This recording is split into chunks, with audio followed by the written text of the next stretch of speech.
everyone, this is Charlotte, and this is the podcast called Chatting and Doing Stuff.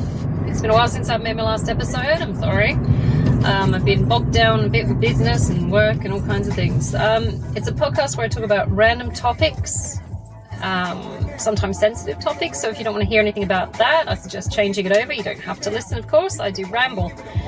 I also swear, which is not a good thing for some. Some people can't handle swear words. So if you're a bit sensitive to swear words, and I do tend to swear like a sailor, I'm not going to give that up anytime soon. So I suggest you find something more wholesome to watch, which is why there's an adult rating for this. I do talk about sensitive topics and swear, and I don't expect kids to be watching this. And if they are, they're definitely in trouble with me. So turn it over, my God. Where are your parents? The topic for today is, if I can remember, entrapment, because it covers a multitude of sins basically, and it's just one of those random ones I pulled out of the air. Basically entrapment is a case of baiting someone or something in order to trap them in something that they possibly didn't see coming. I consider it, to be honest, an evil, because I like to believe that any participants in any kind of situation should be informed of their circumstances. So I'm all about transparency and stuff like that. That way you can gain informed consent. And it branches off into so many different aspects. There's a lot of entrapment, and it's usually paired with things like coercion, where someone will try to convince you or nag you or seduce you into doing something that you don't particularly want to do, but in order to either shut them up or keep them happy, or they're trying to convince you to do their thing, you usually give in, and it's, it leads to entrapment, which is quite a horrible thing as well, which is why we've created such a negative stigma attached to the word trap in entrapment. Personally, I've had quite a few versions of entrapment thrown at me. Where you agree to something, but you're not wholly clear about the situation. So you these days I'm more hesitant, I'm more skeptical about the situation. So I tend to tread lightly. I don't actually throw myself in it as much as I thought I would. For example, when I was married, I was whole soul in that. I was hook, line and sinker. Threw myself into that one, didn't quite understand what the situation was, but I was with the guy for 10 years beforehand, so I thought, I think I might know what's going on there. I didn't. Things changed. I was wrong. I'm not doing that again. Not with that guy. But the thing is, it's best to have informed consent to avoid entrapment, and that's just being an ethical human being. You want to know that the people that are participating in whatever you need them to do or want them to do understands the gravitas of what's going on, how it might impact them, and where it's going. I mean, you don't want to be that much of a prick that you just think you're going to do my thing regardless and get over yourself because we're doing my plan. I don't like that at all. I mean, if we're looking for equality in the population, honestly, we should have an equal footing with regards to understanding what we're getting into. This is why I don't agree with that statement. She knew what she was getting into. It's like, she never fucking knew what she was getting into. No, not because you're just band-aiding the whole situation. That's negating any accountability for the situation, or he or she, I should say. It's gender. Gender is, there's no gender. It's sex. It's not relevant. It's a unisex approach to the statement. There's no genders. Everybody's doing everybody's job. There's no gender roles. It's just existential crisis in itself. Why would you want to have that discussion? But assuming someone knows what they're getting into, and then using that statement is just a band-aid solution to avoiding accountability, knowing that you might have potentially fucked them over, but you just don't give a fuck, so you don't want to be blamed for it. Which is why people say, oh, they knew what they were getting into. It's they didn't know what they were getting into. No one can completely wholly know what they're getting into. I mean, Socrates said, the only thing we know for sure is we know nothing at all. I mean, you can't really know everything. You definitely can't know all facets of an equation that you're getting into. So someone who assumes they are the be-all, know-all of what's going to happen is just full of shit, put bluntly. So, yeah. If anyone ever says that to you, it's just it's a ruse or a guise to get out of taking accountability for most likely treating you like shit. You can absolutely hold them accountable for their actions. It's kind of like when you sign a waiver when you're joining a business or a project. It's like they know shit's gone down, which is why they've now created a waiver, or, you know, because they know some shit's going to get fucked up. Which is why I've got you to sign this, so we can't get blamed for it and we're not liable for it. So, you know, transparency is utmost when it comes to avoiding entrapment. Lots of scenarios. So if you sign a contract to work for someone and they've got some kind of clause in there where you're not allowed to talk about what happens, you know, like nobody talks about Fight Club. First rule of Fight Club, nobody talks about Fight Club. It's like, you know, you're going to get your ass kicked in that scenario. It's like, it's a whole business dedicating to covering up shit, and they've brought that up at the very start of the fucking thing, so you know it's some shady shit going on there. Avoid that shit. That's a red flag. It's horrible, and it also occurs in things like relationships, which I fucking hate, because I'm sitting there thinking, prime example, fuckboys. You assume this person who has introduced themselves at the start of the situationship, and it's never a relationship, it's a situationship. They're putting their best foot forward at that point because they want you to believe that they are this kind of person. So they will lie about who they are. Maybe for a month, maybe 3 months, maybe for a couple of years if they can hold base for that long. But the reality is eventually the mask slips and you'll find that you're facing entrapment in that situation, and you've got to make the call. Do I stay or do I go? Killer song, by the way. And is this good enough for me?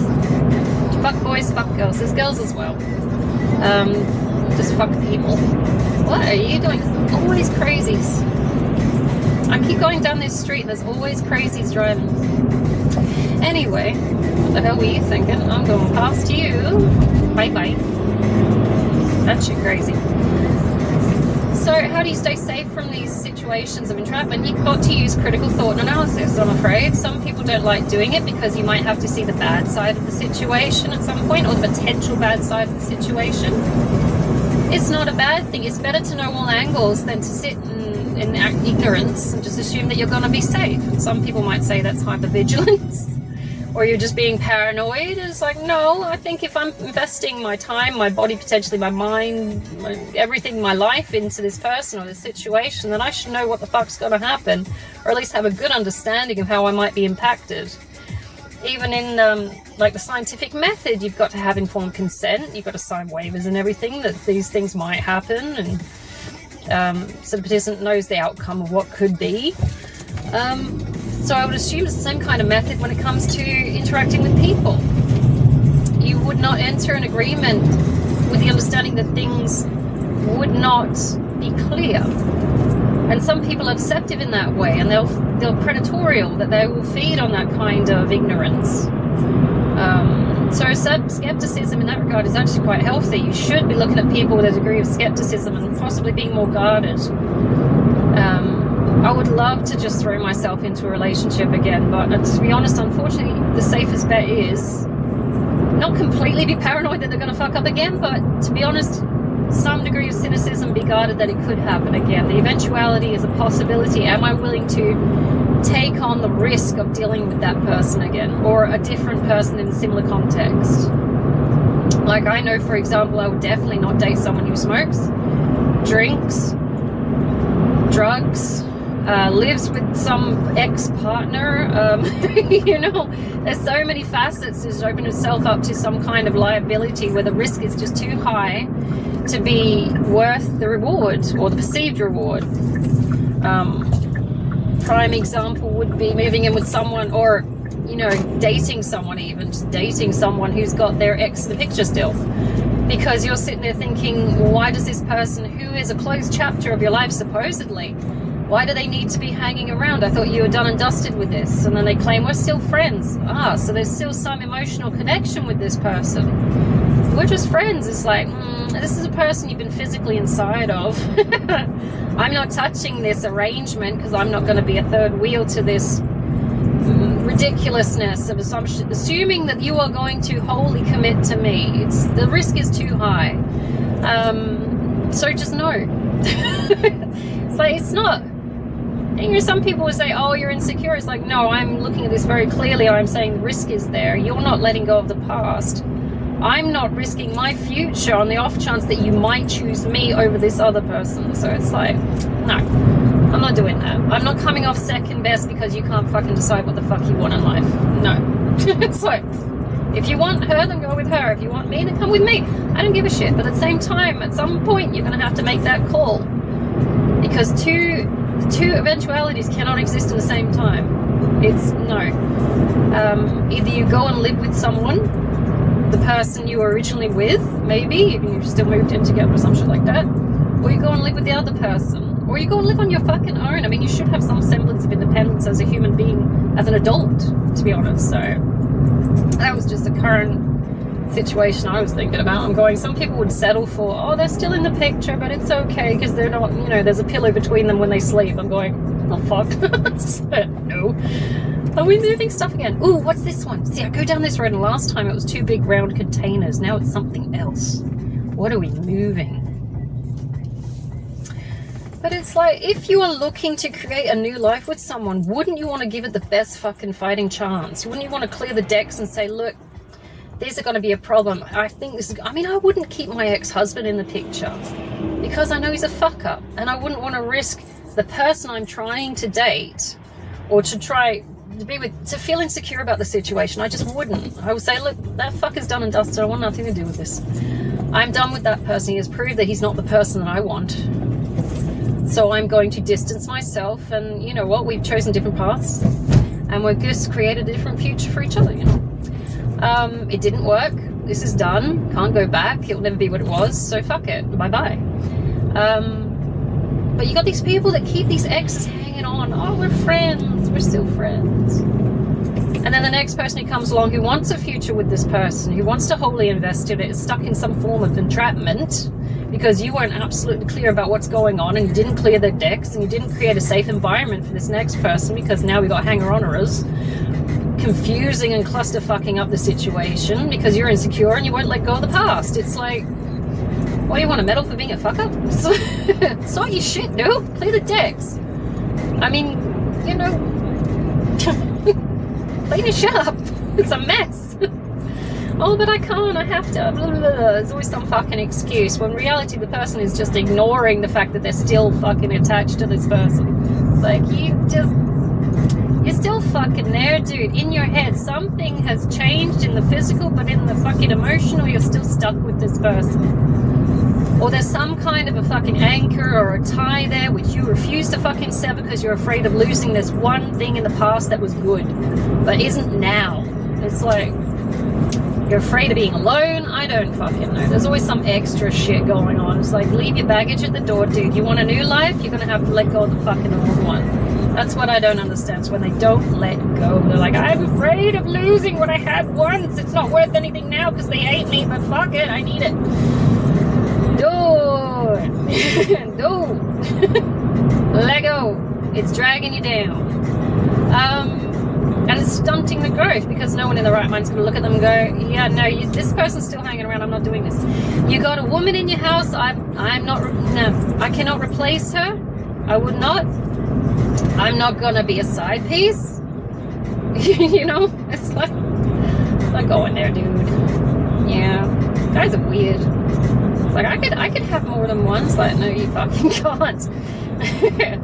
And as a person who's been in a threesome, you cannot juggle 2 women at once or more. None of them fucking can.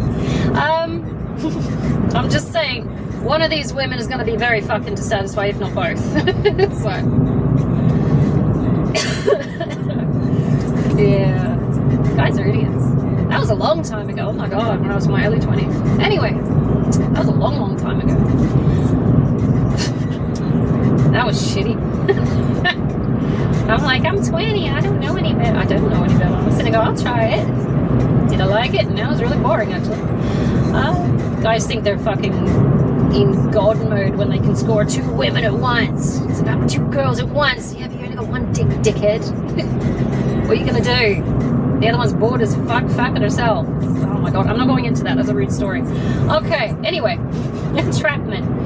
Over-promising and under-delivering. That's that future faking shit as well, I hate. People who talk the big game but not fucking walk the walk. I'm gonna do this when I grow up. I'm gonna do this, and you can come with me. And you're sitting there going, oh, okay, look, so I'll bring my stuff with me, and we'll build together. It's like, because you said you're gonna do this, and you know, they just never follow through. It's lying, essentially, to get you to join onto the bandwagon, so that it makes them look good, and for a while you'll give up what they want, but they don't actually join. They don't join the building. They just claim they will, and then they'll blame you for it. It's like, I had to give up uni because I got so emotionally upset because of you breaking up with me. I had to give it up. I had to give up my job. Blaming you. It was like, I'm sorry, was I even in the room when you did this shit? You're just blaming me because you're insecure and stupid. You can't see the reason you needed to keep either at that uni or at that job was because you needed to achieve your own fucking goals. But rather than take accountability for your own input, you're going to drop out and blame me. It's like, you are your own person, you're an adult. If you drop out, that's on you. You can't blame someone for that. You know, I can't understand that either. Because then you feel sorry and you come back. You're like, I've been so emotional. It's like, that's on you, bro. I'm blaming you for dropping out of uni. It's like, blame yourself. You signed the discard papers. Fucking so. People being assholes. Anything but therapy, right? What can we do about entrapment? As I said before, try and get as much information as you can, to be honest, because there's no point signing anything without knowing what the fuck you're walking into, or as best you can. I mean, the last thing you want to be doing is paying like child support for 18 years of kid that's not yours. Do I have to go there? I'm not going there. That's your lesson. That's not my lesson. I would never do that. I'm not stupid. Do you ever get that when like someone reads your electric meter and they accidentally send you the wrong bill? And you pay it anyway, and you're like, wait a minute, that was way higher than my usual bill. Yeah, because it wasn't your fucking bill. Dumbass. But they ignore the signs. It's like, oh, but I want to believe it's my bill. Can you at least check? Could you at least... Critical thinking, dude. If all things are possible in Buddhist theory, can't you at least fucking check and know what your parameters are? That's called informed consent. I'm agreeing to being this person for you and this being that I've supposedly created. Like, at least know. I mean, if I was adopted, I'd be like, it makes sense. Or, you know, because I don't look like my parents, and I'm a whole bunch of extra shit going on. It just doesn't make sense that they would be my parents. So, you know, bit of a ramble today. Don't worry about it. I'm still trying to get back into the groove of talk therapy. I left it for so long. But again, informed consent is the way, ethical way of, you know, avoiding entrapment. Devil's in the detail. Devil's in the detail. They'll get you on that fine print. That's how they get you. Like all those terms and conditions. T's and C's. I fucking hate those. Terms and conditions. Say the words. We all learn how to spell them. Terms and conditions that you just sign off on because you can't be fucked reading the details. That's not a good way to go through life. Just signing off on shit because you can't be arsed looking into it. People living life passively because it's easier just not to ask questions. It's like, fucking ask the questions, dickhead. This is how you get stuck somewhere you don't want to fucking be, doing shit you don't want to do. With people you can't fucking stand. It's like, ask the fucking questions. Grow some balls. Get in there, find the information, be cynical, fuck it. You're so worried about being judgmental or judged and all that shit. Get in there and fucking find out what's going on before you fucking sign on to shit. Read the fucking contract. Any music person who's ever signed a contract, read the fucking music contract, you know? Don't just go along with it because it's good. It sounds good at the time and we're making money. It's like, are you? Are you? These people rushing to the altar to get this sparkly ring. It's like, I gotta get married. All my friends are getting married. I gotta get that big wedding and show off to my friends and my family to prove that I'm worth something because I got a ring on my finger and someone following me around doing my bidding. It's like, I was married, dude. It's a piece of paper. I mean, it's the ultimate show of love and affection. I thought marriage was the be-all, end-all when it comes to the epitome of showing how much you love someone is you're willing to commit your life to them. That is bullshit. You can do that without the paper. The paper is ownership. And I'm sorry to say it because it sounds really horrible because I am a die-hard romantic. I'm like, yes, we're going to be together forever. It's like, you can do that without getting married. I mean, legally you're still screwed anyway. If you're with someone 2 years, they can take half your stuff. It's like in Australia. So if you're worried about losing your property, you're screwed anyway if you're longer with them than 2 years. Potentially if you've signed off on the some extra paperwork for a de facto somewhere or other. I never did. Fuck that noise. But, you know, people like, I'm marriage avoidant because I don't want to lose my property. I don't want to get trapped. It's like, do you know the person? Is it worth the risk? Why are you doing it? Is it a gunshot wedding? Like my ex-husband's parents had a gunshot wedding. Actually, my ex-boyfriend's parents had a gunshot wedding as well. I keep attracting these gunshot wedding men. Where she got pregnant and they ended up getting married because it was, you know, like shit will get off the pot sort of thing. They didn't love each other. They were just together because they're, you know, their parents said you have to do this because this is the right thing to do. Whether it was right for them or right for the kid, considering they spent time arguing all the fucking time and took it out on the kid, creating a toxic environment which potentially screwed their fucking kid up. Which is exactly what happened to my ex-husband. Even he knew that it was a gunshot wedding and the only reason they were together was because they had him.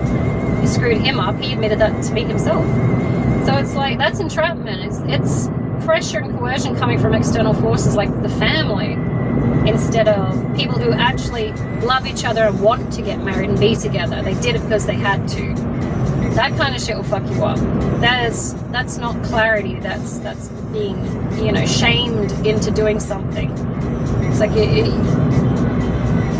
horrible. Like my parents, for example, weren't allowed to live together out of wedlock because, you know, people might say something. People might talk. It's like, well, they're going to get married anyway. And they're engaged at the time, but they weren't allowed to live in the house that they wanted to live in because they weren't married. So they had to wait for all that business and stuff. But it's like, whilst I agree that you don't want to be entrapped in something, you should at least have some say in what you do. Not based on what other people think or social approval, but because you feel it and you know it's right to do. No one should be getting married because they've got a kid together. No one should be getting married because they had sex together and that's it.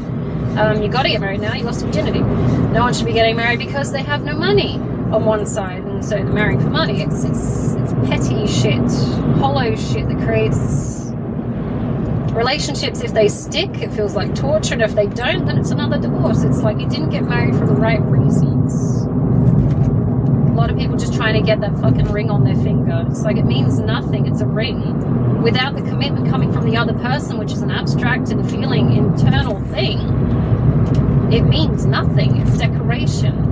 But it's a symbol of showing off. See, that's what it gets me. It's like, you don't actually love this person. You just want the big fucking ring so you can show off to your friends. That's what bugs me. I'm like, because my ring when I got engaged was nothing. It was just, I'm not even wearing my fake one now. It was like a fake. It was a fake actually. He got it off eBay for like $50. So I'm like, the first one I got. But it wasn't like a big, look at my ring, who I am, and all this shit. We were like 17, 18 when he proposed first. And then I think he did it at 18 and 19 again. So I got proposed to 3 times by the same guy. I wore the wrong rings. But it still took like 10 years for us to get everything together and be bothered actually getting married. I didn't feel any need to pressure him because we were already living together. I'd already lost my virginity to him. I was like, we were living as husband and wife would anyway, for the most part, as I saw it at the time. So there was no pressure to get into the marriage swing of things and get the paperwork signed because we were already doing it. You don't need to. The only reason that came the push to shove sort of thing was when my little sister actually turned around after 10 years and said, don't you think you should get married? I'm like, could do. And we did it in like half a day at the local council up in the city, and he went back to work afterwards, and I went for cocktails with my little sister afterwards. I'm like, so in a sense, we would have been happy if we hadn't got married, maybe, well, happy as we thought it. If we hadn't got married, it was only the external forces from my family who said you should go and get married. And I thought, I mean, it wasn't even like a hard push either. It was like, don't you think? It was more of a suggestion. I'm like, yeah, could do. It wasn't like a nagging, my family says we have to get married shit. So you got to be wary of how many people around you are influencing your decisions. Don't let them entrap you into something that you're not ready for and you don't want. I was having shower thoughts this morning, actually. I often do. Where I was just thinking of a scenario where I had a guy, like if I was with a guy for 2 or 3 years or so, on and off, and we kept arguing all the fucking time, and we were arguing about non-committal shit or something. And he was pushing to get married, and I want to get married so I can get my life going. I want to have a kid and shit like that. I mean, if any guy ever came to me and pressured me for a baby, I mean, bearing in mind, as a woman, I destroy my body and life doing that, and I particularly don't want kids. I don't want them. I never did. I haven't wanted them, and I decided that at about 12. When I was about 12, I decided I don't want kids. I'm like, this isn't my gig. I'm not about this. And it could be a number of things. It could be me as a person with my own belief systems. It could be trauma. It could be just something I never really was interested in. I mean, it does sound like a lot of messy, time-consuming fuss and bullshit, to be honest. And funny enough, then I became a teacher.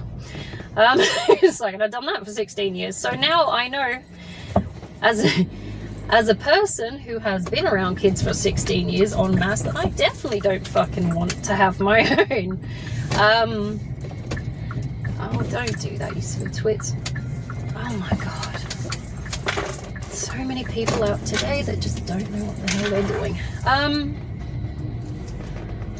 But that's the thing, it's like, oh, it's a puppy. Informed consent. Like if I was with a guy for 2 or 3 years and he was pressuring me, I have to get married, I want to do this. I mean, clearly these are your things that you want to do. This is not something I want to fucking do.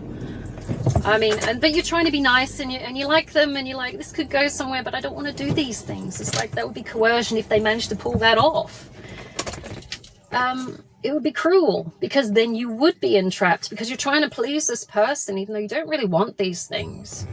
And you end up in circumstances where you didn't want to really be at, and now you're just like, it's fucked up now, and I'm not happy, and I don't like this person because they put me in this situation. I'm beginning to resent them, and it's like, that's how relationships break down. So that people get stuck trying to be in these situations to make this other person happy, who has this idea of what they want in their head, but it doesn't really align with what you want.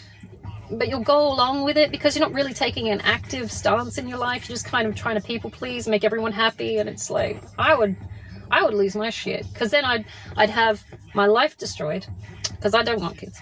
I would have my life don't mind me, some people do. I just don't. It doesn't interest me. It sounds really boring, actually. I would feel trapped, and I know in foresight I would feel trapped, because it just doesn't interest me. It's like forcing a guy to take up something that because you want them to. It's like when I started redoing yoga. Like, I was doing yoga at 17. I was married to my ex-husband when I picked it up again, still, because he thought it might be something we could do together to try and save the relationship. Didn't. He's still an idiot. But I reignited my love for yoga, and I did it for quite a few years after I left him, and I'm like, I really like this.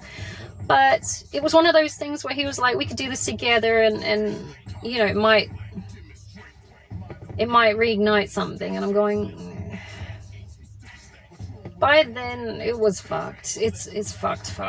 There's no amount of doing things together that can fix things. There's no amount of let's have another baby to fix things, which is essentially what happened to my brother, actually. There's just no, it's gone. What it is two people that can't handle that it's gone, or at least one person that can't handle that it's gone and won't let go. Doesn't like change, doesn't want to have to do something different, maybe can't see a way out of it because it's all they've ever fucking known, which is what I felt that way about my marriage. It's like, it's all I ever known. So for 16 years I was with the same guy doing the same shit. Always following him around, even though I was absolutely fucking miserable for a large chunk of it because he was a self-absorbed shithead. Bluntly. But it was, I just couldn't see a way out of it, and it's all I'd ever known. I mean, if you ever listen to that song Landslide, where she talks about building her life around, built my life around you, you know, that's what I did from 17 to 33. It's what I did. I built my life around him, and I just couldn't find a way out. I couldn't fathom another way of being because I didn't have an identity. I didn't bother investing in myself. I'd invested in us or him. I thought we were going to stay together forever. But, you know, it didn't work because we wanted different things. I wanted a stable, quiet home where I felt safe, which is partly childhood trauma because I didn't really grow up in a safe home. The only thing stable about it was the chaos. And he wanted something more, say, adventurous, definitely more adventurous sexually because I'm monogamous and he's not. I didn't want to go and sleep with other people. Ooh, Royal Enfield. Ooh, that's a nice bike. Fancy. Sorry. Ooh. Don't often see Royal Enfields. Not around here. Fancy. But the thing is, it's like, I didn't want to risk myself. I didn't want anyone but him. So when he says, why don't we try sleeping with other people and stuff, I think of all the people you could, you know, experience things with. And he tried to pose it in this innocent way, but I'm sitting there thinking, have you already fucked someone and you're just trying to justify me doing it first, supposedly, so you can't come across as the villain here?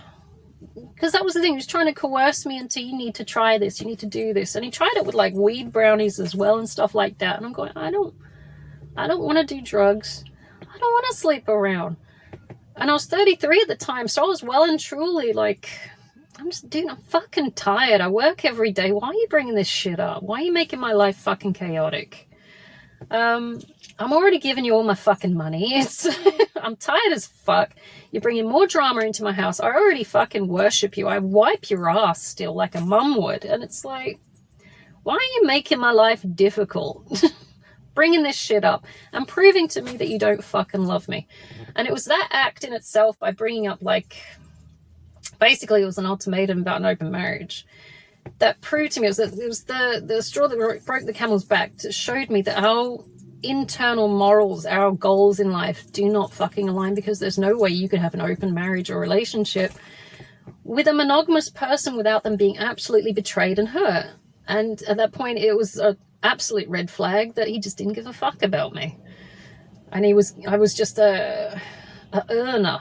I was a toy to customize. I was a mascot to have follow him around and pump him up all the fucking time. And I thought, you know what, fuck this dude. Clearly we don't align. I'm not doing this anymore. So I had to stand up for myself there, and I had to break that prison of the mind, devil card, entrapment shit and get out. And I left with the shirt on my back, and I ran to my brother's house. Kind of forced myself into that house for a bit, kind of badly. But I got kicked out of that by my brother's wife, passive aggressively. Whole different story there. Yeah, I'm not going to forgive her for that.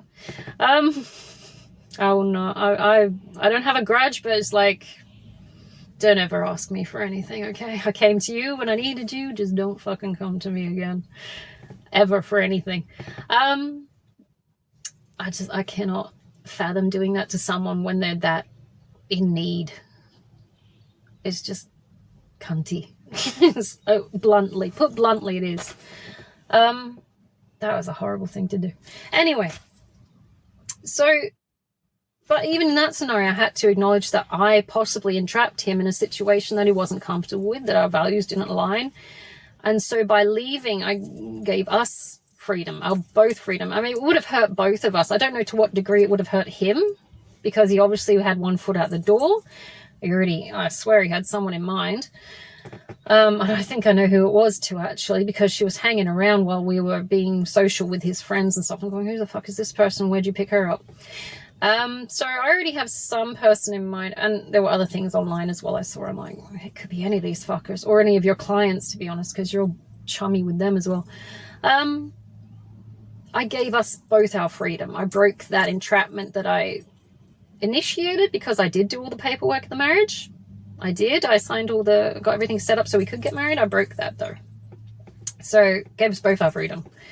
And to be honest, my life improved vastly with a slight, speed bump with my ex-boyfriend. And I definitely run him over again. He's a speed bump. But then, it got better after that. I wasn't stuck with, I wasn't, old people. Shoo. Nah, I wasn't stuck in the scenario where both of us were unhappy, stuck together. Because he could go off and explore his options as he sees them, people. I don't see people as options. I see them as people that are, potentially hurtable.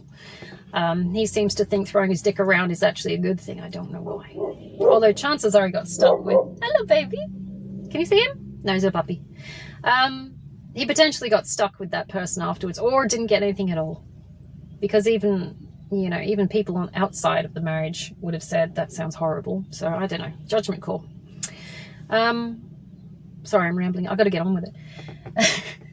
But the thing is, it's like you got to anticipate your part in the arrangement. It's like, am I trapping this person from doing what they want to do because I can't fucking let go? And at the time, I was very codependent on him. I needed him to give me a sense of identity, to feel needed. I felt needed because I was paying all the fucking bills. I was doing all the housework. I was always there for him, doing these fucking things for him, constantly supporting him, visiting his fucking family and shit like that.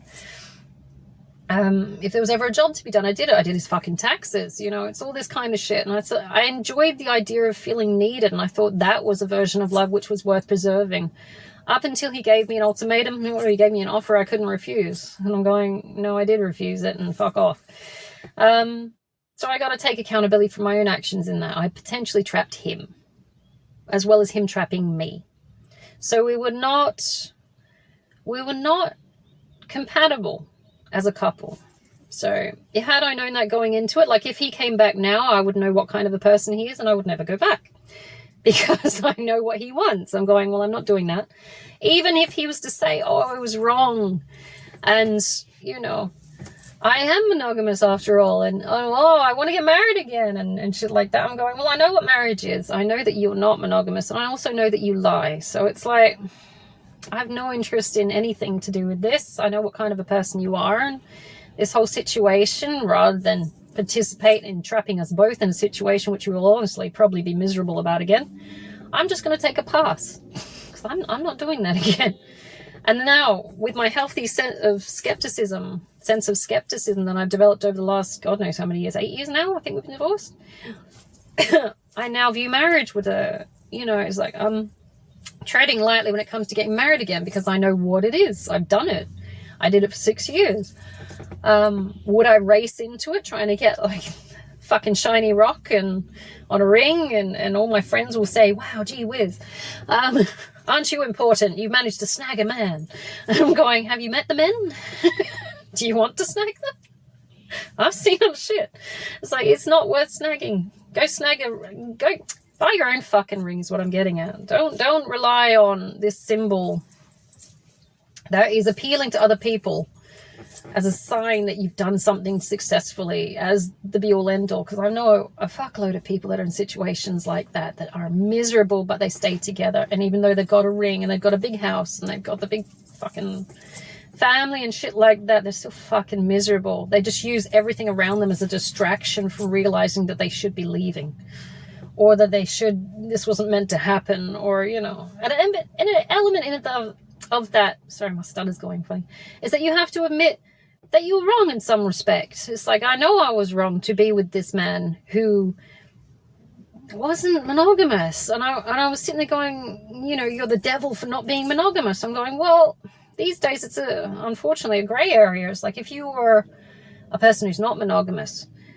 with another not monogamous person, then yeah, sure, you go do your thing. But had I known that at the start, I wouldn't have entered that arrangement. I would have stuck to myself and said, this person isn't for me. This is not what I want. I can't bear the thought of them being with another person while they're with me. Call me possessive, or traditional. But the idea of someone else who's shagging someone who I'm meant to be shagging. It's like, no, it doesn't feel right to me. And it would hurt me. So I don't know. To each their own, I expect.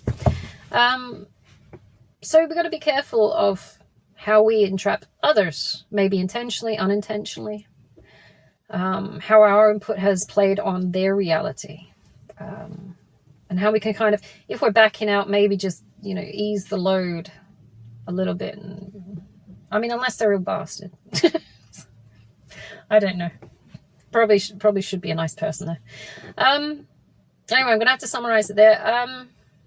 Do your best to try and find all the details out before you enter any kind of arrangement. I do focus on relationships quite a bit because this is all I've known, really.